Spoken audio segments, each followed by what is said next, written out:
Olá, tudo bem com você? Nós aqui estamos bem.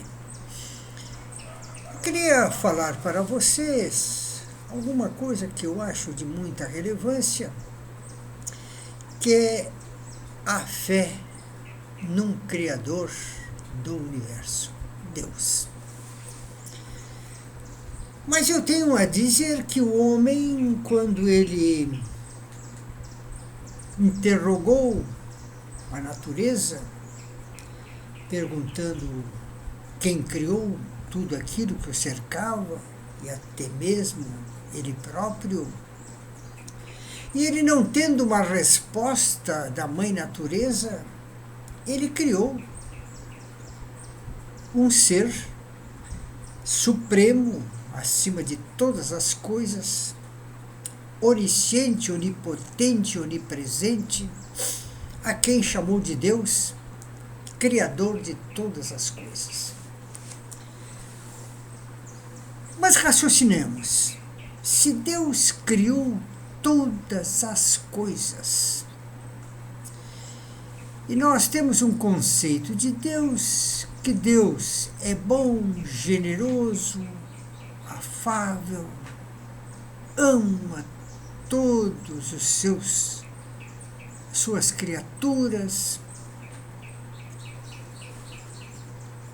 Mas na contrapartida, se ele criou todas as coisas, ele criou o mosquito, ele criou a mosca, ele criou o escorpião, cobras peçonhentas e tantas doenças invisíveis, vírus, bactérias, etc. Bom, então existe uma dissonância de um ser que criou todas as coisas para aquele ser bondoso, caridoso, que ama seus filhos, etc. E essa dissonância foi quebrada com os cátaros, porque os cátaros eles tinham uma imagem de Deus diferente da nossa. Eles diziam que todas as coisas que há no mundo e o mundo em si foi criado pelo demônio e que Deus tenta amenizar tanta maldade. Mas se os cátaros estão certos, esse mundo, eu também concordo com eles, deve ter sido criado por Satanás. Porque há tanta coisa ruim no meio de muito poucas coisas boas. Então, se alguém criou tudo isso, esse alguém, da forma que criou, não tinha a consciência de que tanta maldade viria. Então, nós que acreditamos, por exemplo, que Deus criou todas as coisas, nos dá um choque ao saber que quem criou todas as coisas criou, por exemplo, lá na savana da África, uma zebra, um gnu, uma gazela, e ao mesmo tempo criou o guepardo, o leopardo, o leão, a hiena, os crocodilos.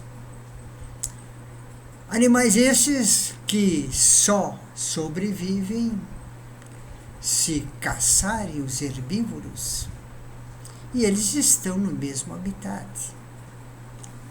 Mas será que isso teria sido realmente uma maldade ou um propósito que nós desconhecemos?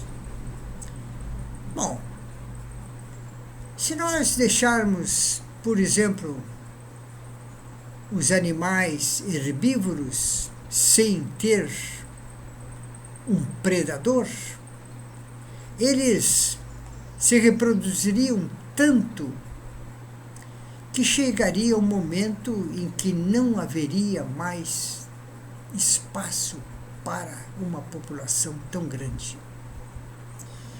E mais ainda, aqueles que fossem mais fracos não serviriam de presa para os predadores. Então, o rebanho em si cada vez ficaria mais fraco pela proliferação dos fracos e a espécie sucumbiria. Desculpa. Então, o que faz o predador? Simplesmente ele seleciona os mais fracos e os elimina, permanecendo mais forte, e então o rebanho cada vez vai ficar mais forte e não vai ter um fim. Então há um equilíbrio entre o predador e a presa. O predador serve para purificar o rebanho da presa. Agora, nós, seres humanos, não temos um predador para equilibrar a nossa espécie. O único predador do ser humano é ele próprio.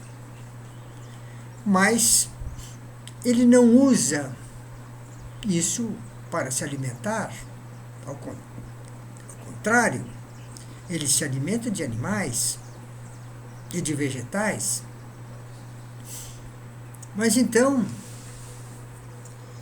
nós temos como predador do ser humano mosquito, vírus, bactérias e tantas coisas, porque se não fosse as doenças e as mortes, hoje o homem estaria na face da Terra ombro a ombro, ou seja, uma população tão grande que não caberia mais no planeta. Embora haja vista de que, segundo os estudiosos, o nosso planeta comportaria 500 milhões de seres humanos. E hoje nós temos mais de 7 bilhões de seres humanos. Apenas 14 vezes mais. Então, se nós continuarmos nessa senda, evidentemente que mais ali adiante nós estaremos com 10, 12 bilhões e não haverá espaço para tanto ser humano. Não haverá alimento para todos esses seres humanos. Então, a espécie entrará em caos. Mas, como o ser humano, o seu próprio predador, existem as guerras que exterminam massas enormes. Se não fossem as guerras que têm acontecido através dos séculos, o homem já teria chegado a um momento em que não haveria mais espaço no planeta para tantos seres humanos. Então, quando você vê falar numa guerra, Rússia contra a Ucrânia, Israel contra o Irã, Irã contra Israel, Hamas, etc. Pense que isso é o que faz com que o ser humano modere a sua expansão demográfica. Pense nisso.